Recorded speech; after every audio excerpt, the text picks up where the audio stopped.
Chapter 30. Sir William stayed only a week at Hunsford, but his visit was long enough to convince him of his daughter's being most comfortably settled, and of her possessing such a husband and such a neighbour as were not often met with.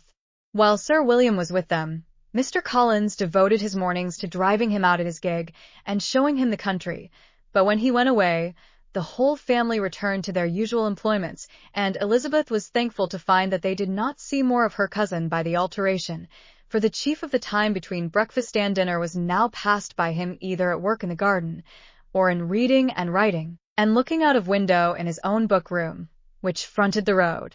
The room in which the ladies sat was backwards. Elizabeth at first had rather wondered that Charlotte should not prefer the dining parlour for common use.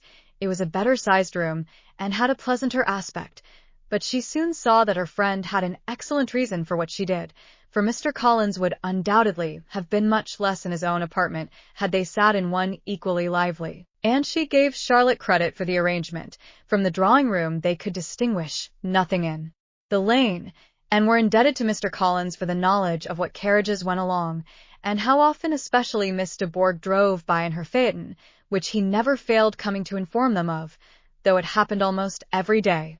She not unfrequently stopped at the parsonage, and had a few minutes' conversation with Charlotte, but was scarcely ever prevailed on to get out.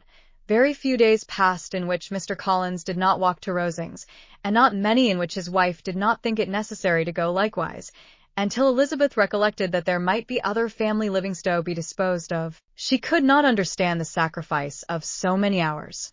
Now and then they were honoured with a call from her ladyship,